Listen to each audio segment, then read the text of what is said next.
High above the blue skies of Earth, a shadow spread across the stars. It was not a cloud or a storm, but a fleet of ships that did not belong to this world. The people of Earth first saw them through telescopes, then with the naked eye.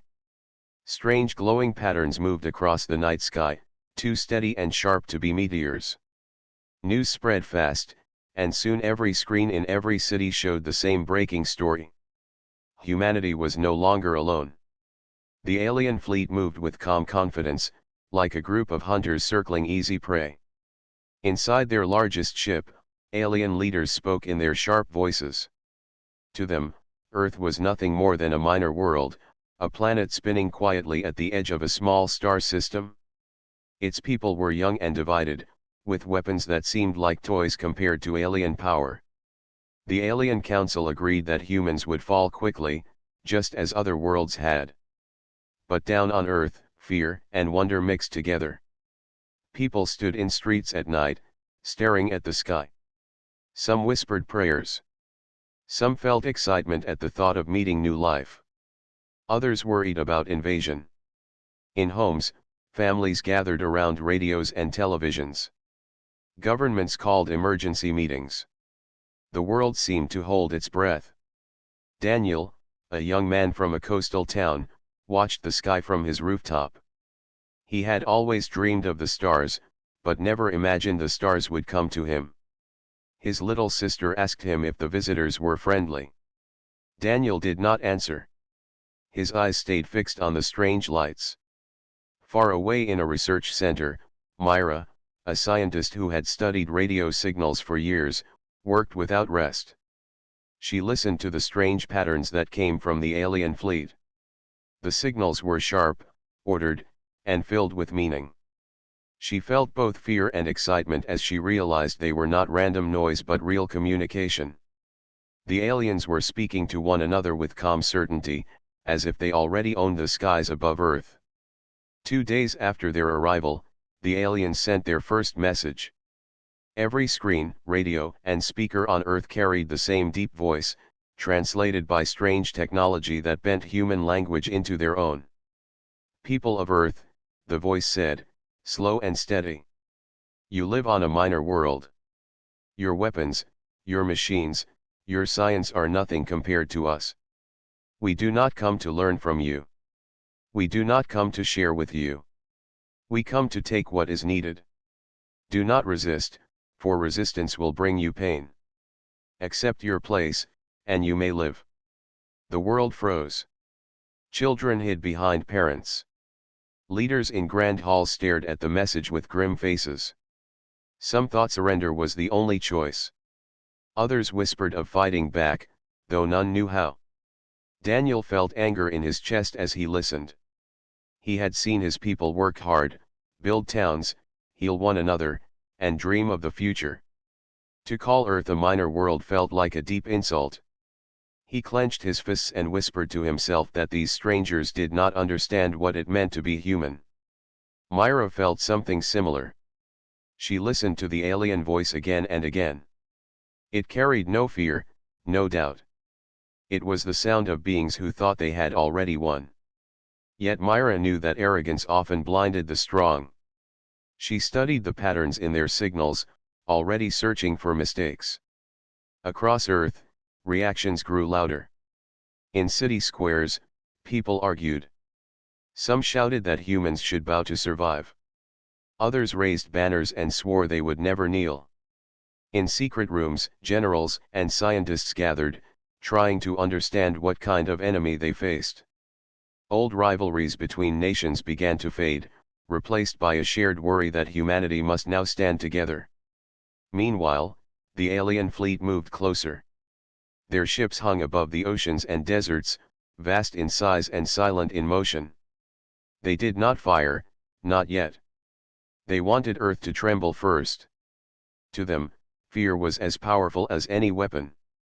Night after night, Daniel returned to his rooftop, watching the sky. He could feel change in the air, like a storm waiting to break. His sister asked again if the aliens were friendly. This time, Daniel placed a hand on her shoulder and said softly, "Maybe they think we are weak." But they do not know us yet. Myra stayed at her research station long after the others left. Her computer filled with alien code, and her notebooks overflowed with calculations. She could not sleep, for her mind kept whispering that something important was hidden in the signals. Something the aliens had overlooked. And so, while the alien council sat in their shining halls, speaking of Earth as a minor world, the people of Earth stood at the edge of fear and choice. Would they bow and survive, or rise and fight? No one knew yet. But already, a spark was forming in the hearts of those who refused to bend. The arrival of the alien fleet was not the end of Earth's story. It was only the beginning. The alien fleet did not stay silent for long. After their first warning, they moved their ships lower, until the largest of them floated above the Pacific Ocean. From the ground, people could see its silver body reflecting the sun. It was larger than the biggest city, and its shadow spread across the water like a second night. Governments sent ships and planes to watch from a safe distance. Cameras broadcast the sight to billions. The world watched as the alien ship opened its sides and released smaller crafts that moved like swift birds. They entered the ocean and disappeared below the waves. At the same time, floating machines appeared in the skies above major cities, each carrying a round black eye that watched silently. The aliens had arrived not just to threaten, but to test. Daniel, still restless from the nights he spent on his rooftop, now stood in a crowded square. People gathered around a huge screen showing the live feed of the ocean landing. Some gasped, some cheered, others stood in silence. Daniel felt his heart pound in his chest. These visitors were no longer just lights in the sky. They were here, on his world. Across the country, Myra sat in her lab surrounded by other scientists. They studied the alien machines carefully. The floating black eyes did not attack, but they scanned everything with thin beams of light. Cars, buildings, even people were measured.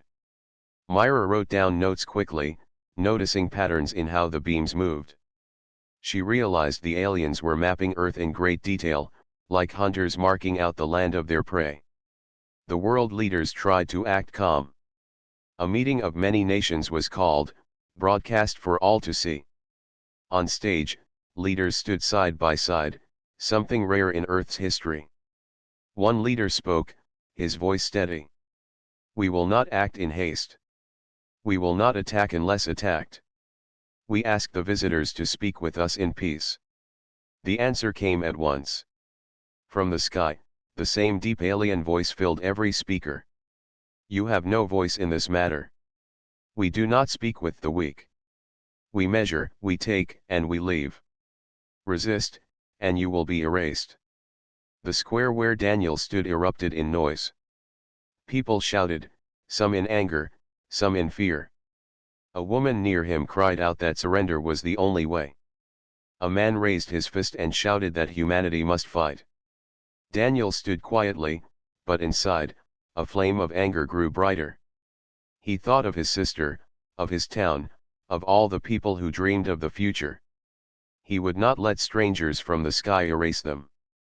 In the lab, Myra replayed the alien message again. She tilted her head and frowned. To most, the words sounded final, crushing, and full of power.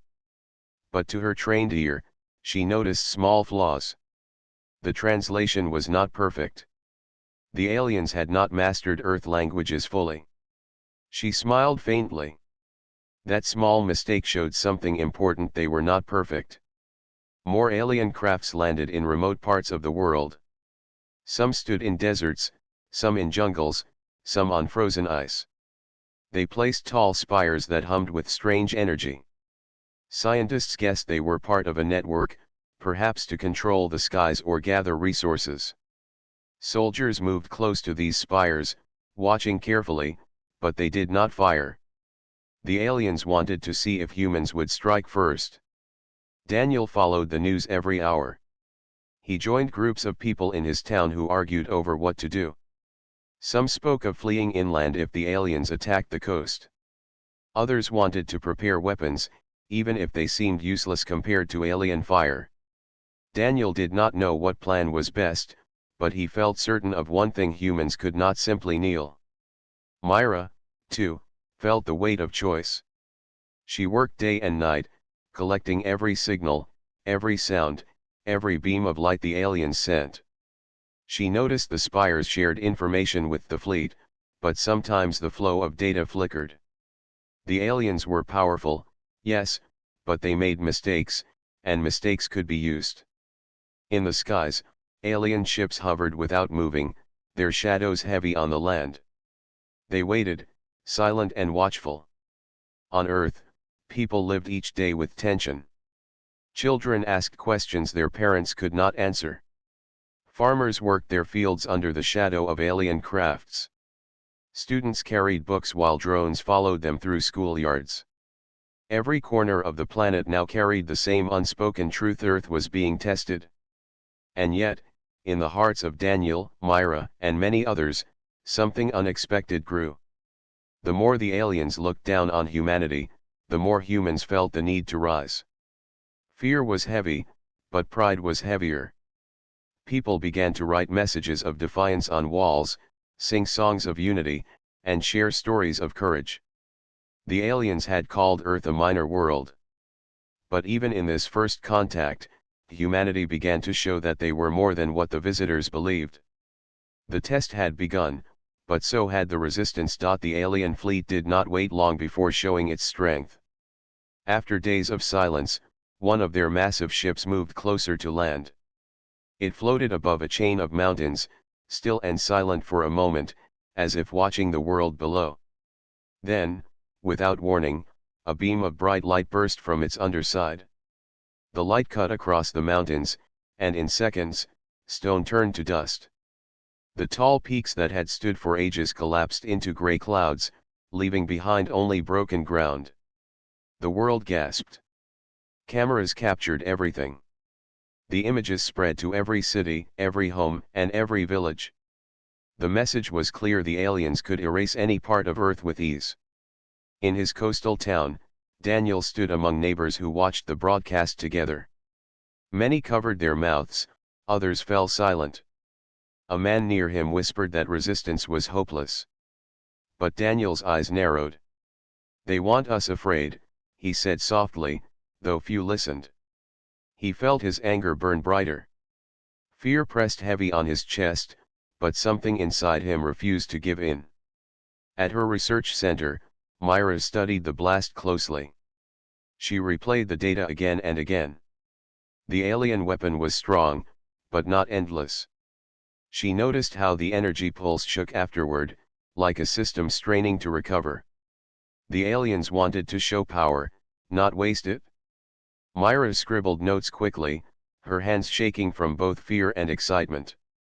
"They are not invincible," she whispered to herself. World leaders reacted in different ways. Some demanded surrender. Others urged patience. A few spoke firmly, calling for unity. For the first time in human history, countries that once stood apart now shared the same threat. Messages passed between governments faster than ever before. Ideas and plans were traded not in secret, but in open urgency. The aliens had united humanity through fear, but also through anger. Daniel joined a group of young people who gathered each night to talk. Some were frightened, some hopeful, but all felt restless.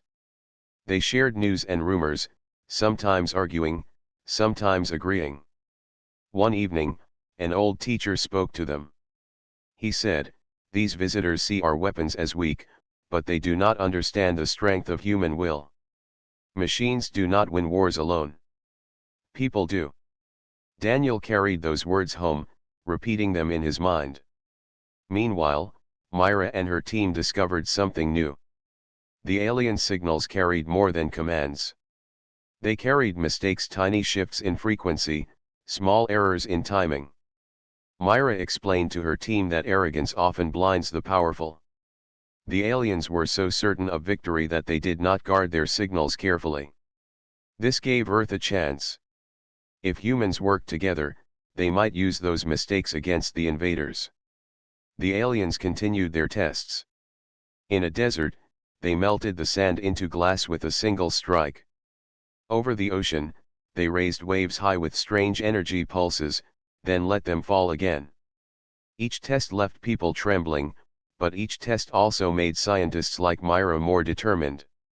Every blast revealed something about the alien machines. Every move added another piece to the puzzle. Daniel noticed changes in his town as well. People who once argued over small matters now work side by side. Fishermen offered their boats for scouting. Farmers shared food freely. Teachers gave lessons about history and courage, not just numbers and words. The community grew stronger, not weaker. Daniel felt proud, even as fear lingered in every corner. One night, Daniel looked at the stars again. The alien ships glowed faintly above, calm and cold. His sister stood beside him and asked if they would be safe. Daniel did not lie. He said, "I don't know. But I know we will not give up." She smiled faintly and held his hand. In that moment, Daniel realized something important. The aliens had power, but humans had each other.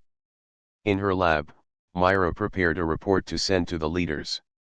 She explained the flaws she found in the alien energy systems and signals. Her words were clear: we cannot defeat them with brute strength. But we can outthink them. We must act as one. She hoped the leaders would listen. The next day, another alien voice filled the skies. "You have seen our power. Do not resist. Obey, or we will erase more." The message carried pride, almost boredom, as if victory was already certain. But on Earth, the reaction was not what the aliens expected. People were afraid, yes, but many were also angry. Across towns and cities, voices rose louder. Surrender was no longer the only choice being discussed. Resistance, once whispered, now became open. The test of power had shaken the world, but it also revealed something the aliens did not understand. Humans could be frightened, but fear did not always break them. Sometimes it built unity. Sometimes it sparked courage. And so, while mountains lay in dust and deserts turned to glass, a quiet change spread across Earth. People began to prepare. Scientists searched for flaws. Leaders spoke of unity. Communities grew closer. The aliens thought they had shown dominance, but what they truly showed was the reason humanity would not kneel. The test had been given. The answer was forming. The world had seen the alien weapons. Mountains had fallen, deserts had turned to glass, and oceans had risen with unnatural waves. Fear still lingered in every home, but something new was beginning to grow. The aliens had expected silence and surrender. Instead, humans started to rise. In Daniel's town, the square that once echoed with fear now filled with voices of courage. Men and women who had once argued about small matters now worked together. Fishermen repaired their boats not only for the sea but for scouting along the coast. Mechanics studied broken machines, wondering how they could be rebuilt for defense. Students painted banners that read "Earth stands together" and hung them across the streets. Daniel saw his neighbors stand taller than before, their eyes no longer fixed only on the sky but on one another. Daniel felt the change most strongly when his old teacher called him forward during a gathering. "You are young," the teacher said, "but you speak with fire. People listen. Use your voice, Daniel. Remind them that we are more than what the visitors think." Daniel hesitated at first, but then he stood before the crowd. His voice shook slightly, but his words carried truth. "They call us weak. They call Earth a minor world. But look around you. We are still here. We still breathe, we still work, we still dream. If they think we will bow, they do not know what it means to be human." The crowd cheered, and Daniel felt a spark inside his chest grow brighter. Far away, Myra worked day and night in her lab. Her eyes burned from lack of sleep, but her mind stayed sharp. She studied the alien spires that stood in deserts and jungles. She compared their signals with those of the Great Fleet in orbit. Slowly, patterns revealed themselves. The aliens' machines were powerful, but they relied heavily on steady flows of energy. When the flow was disrupted, even for a short time, the system trembled. Myra called her colleagues together. "They want us to see only their strength," she said, pointing at the data on the screen. "But I see weakness. Their energy system can be broken if we strike it at the right moment. We cannot match their weapons, but we can use their own mistakes against them." The scientists around her murmured with cautious hope. Some were afraid to believe, but Myra's steady voice carried weight. She was not claiming certain victory, only a chance. And a chance was more than Earth had before. Meanwhile, governments began to act with unusual speed. Old rivals shook hands. Military officers shared information openly.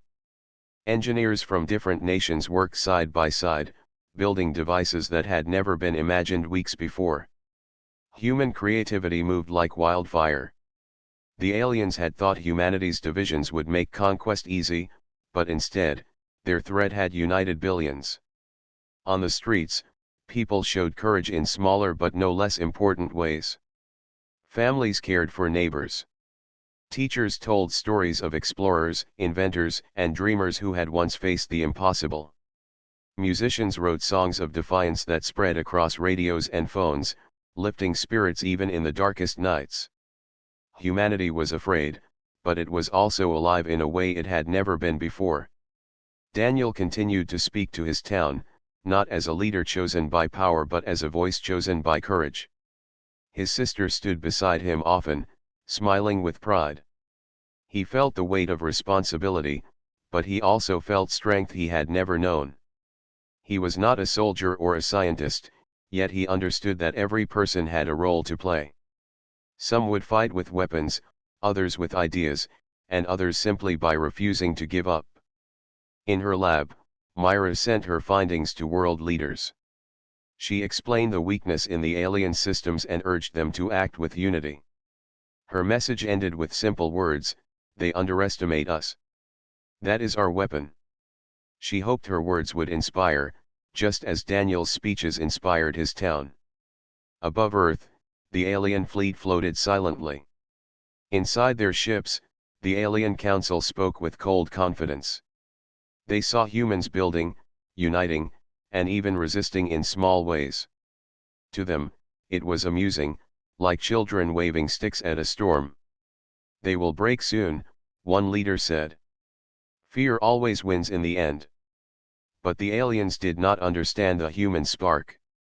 They did not see how quickly humans adapted, how fast they learned, how deeply they cared for one another.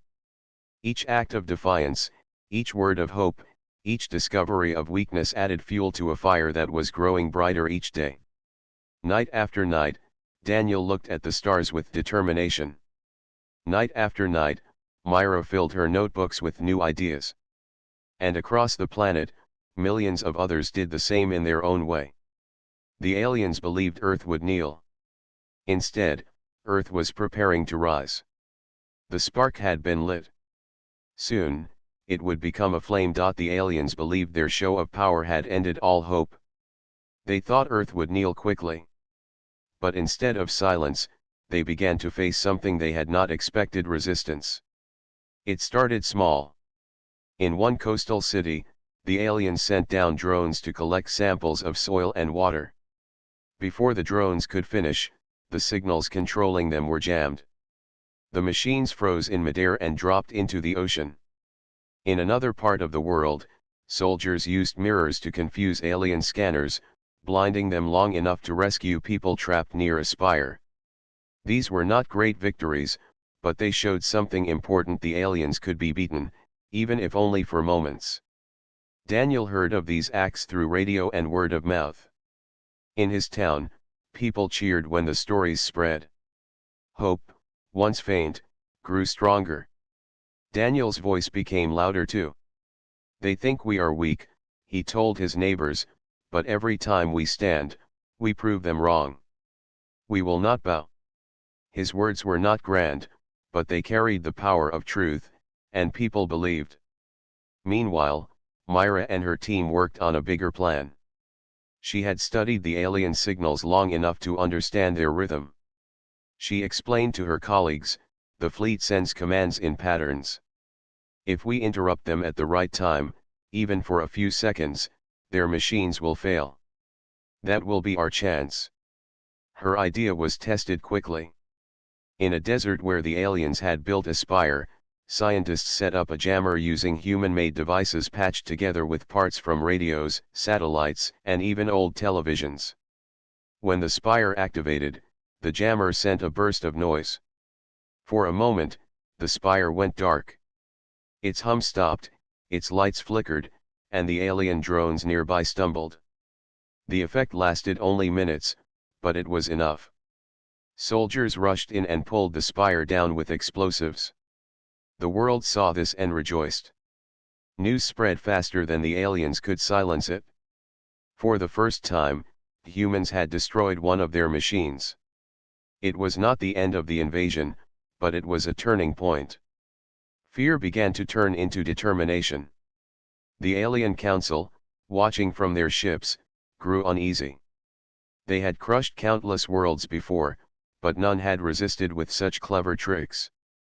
They are primitive, one leader said, but they are stubborn. Another replied, stubbornness is nothing. They will break in time.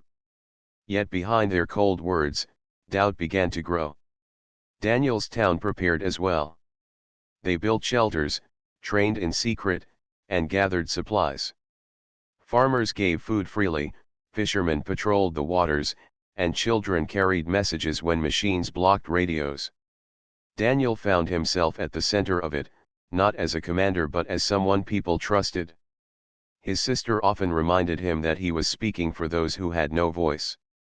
That thought gave him strength. Myra, far away, became the heart of the scientific resistance. She spoke daily with other labs across the world, sharing discoveries and mistakes alike. She knew that humans could not match alien weapons, but she also knew that humans had something the aliens did not: a talent for creativity born from survival. They rely too much on their machines, she said in one meeting. We rely on each other. That is why we will endure. The next clash came soon. Over the hills of a wide valley, alien drones descended, scanning villages below. But this time, the villagers were ready. Using hidden jammers, they cut off the drone's signals. Men and women rushed from houses with nets and ropes, pulling the machines down. It was a strange sight: farmers capturing advanced alien drones with tools as simple as hooks and chains. The people laughed even as they fought, and the drones lay broken on the ground. The aliens responded with anger. They fired beams into empty fields, burning the earth where no people stood. Their blasts showed power, but they also showed frustration. The humans had struck first and escaped. For the first time, the invaders were forced to react. Daniel listened to the reports and felt hope swell in his chest. He gathered the young people of his town and said, "Do you see? They bleed time. They bleed pride. And soon, they will bleed defeat." His words spread from town to town, repeated by others who shared the same spirit. At the same time, Myra's work became even more important. She and her team developed stronger jammers, learning from each test. She discovered that the alien command ships had a weakness in how they spread signals across Earth. If humans could strike at the right moment, entire fleets of drones could fall silent. It was risky, but it was possible. Above Earth, the Alien Council argued. They had come to claim resources quickly, but now the mission stretched longer than expected. Their pride kept them from retreating, but their arrogance blinded them to the truth: humanity was learning faster than they could adapt. The turning point had come. Humans were no longer waiting in silence. They were fighting back, not with equal power, but with cleverness, unity, and courage. The invaders had expected obedience, but instead they had awakened something far stronger. Earth was no longer a minor world. It was becoming a world that could not be broken. The alien council grew impatient. Their plans for a quick conquest had failed. Machines fell, signals were jammed, and humans grew stronger with every challenge. Above Earth, the fleet moved with a new caution, scanning for traps and preparing for attacks they had never expected. Daniel's town had changed. Streets were no longer quiet. People trained together in small groups. Farmers learned to repair tools into weapons, while fishermen created signals to track alien movements along the coast. Children practiced alertness, hiding and running in drills that were both serious and exciting. Every person, no matter age or skill, had a role. Daniel helped coordinate patrols and shared information from nearby towns. His voice carried hope and strategy at the same time. Myra worked even harder. In her lab, monitors lit up with alien signals from every continent. She noticed that the invaders relied heavily on a network of spires to communicate and control drones. If one spire failed, nearby machines became confused and stopped functioning. She shared her findings with scientists and engineers worldwide. The idea spread quickly. Humans could fight by cutting off communication rather than attacking head-on. The first test came in a forested valley. Aliens sent drones to search for resources, unaware that humans had set traps. Small teams disabled the spires using Myra's method. Drones went dark, stumbled, and fell into nets and pits. The humans cheered quietly. It was not a victory in the traditional sense, but it showed that even powerful invaders could be stopped by clever planning. News of the success spread fast. Other villages and towns began copying the methods. People shared plans, maps, and tools. Even cities joined in, coordinating their efforts. Humanity was learning quickly, and the aliens could not keep up. Their once calm fleet began to look frustrated, as if they had never imagined a world could fight back so cleverly. Daniel visited nearby towns to share ideas and inspire people. He encouraged leaders to trust their neighbors and to communicate openly. "We are stronger when we work together," he said. "We may be small, but every action counts. Every person matters." His words became like a thread connecting communities. People who had been afraid began to act boldly, knowing they were part of something larger than themselves. Myra's work reached a critical point. She discovered a method to temporarily disable multiple spires at once. The procedure required precise timing and teamwork across continents, but it was possible. She sent instructions to trusted teams, explaining that coordination and calm minds were essential. One mistake could alert the aliens, but success could tip the balance in humanity's favor. The aliens sensed change. Machines that once operated without question began to fail. Drones dropped from the skies. Some alien ships hovered, unsure of what had gone wrong. For the first time, the Council realized humans were not weak. They adapted, they learned, and they resisted. Pride mixed with fear, a combination that made even the strongest leader uneasy. In Daniel's town, preparations for a coordinated strike began. People marked spire locations, set jammers, and practiced escape routes. Every resident knew the plan and their role. Children relayed messages, adults coordinated timing, and Daniel helped keep everyone focused. The community moved as one, small pieces of a larger strategy designed to surprise the invaders. Myra coordinated with teams across the globe. Scientists in deserts, forests, mountains, and cities prepared equipment based on her calculations. Signals were tested and retested. Teams practiced in secret to avoid alien attention. Even small successes gave humans more courage. Each time a drone fell or a spire went dark, people celebrated quietly, knowing every victory mattered. The first coordinated attack was set for dawn. Humans across continents struck at the same moment. Spires went dark, drones fell from the sky, and communication lines failed. Alien ships above froze, unsure what had happened.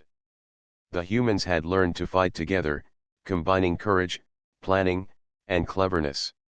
The aliens had underestimated the very thing that made Earth strong, its people.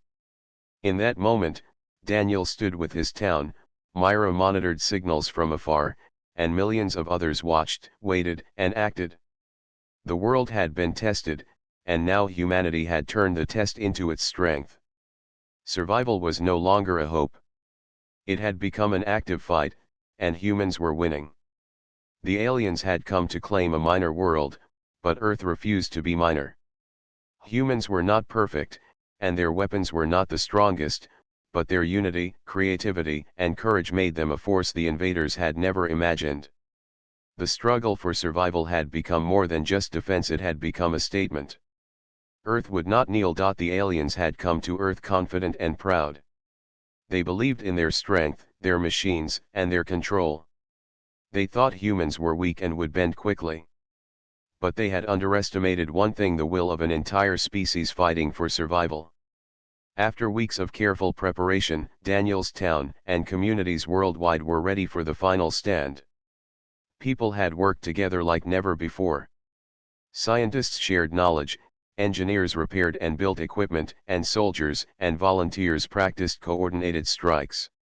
Even children and elders contributed in small but important ways, carrying messages, preparing supplies, and offering encouragement. Myra monitored alien signals from her lab. She noticed the fleet above Earth was moving strangely, uncertainly. The aliens had learned nothing from their tests. They had acted with arrogance, not caution. Their machines relied on a network of spires that now showed weaknesses Myra had already discovered. Timing and coordination could bring the fleet to a standstill.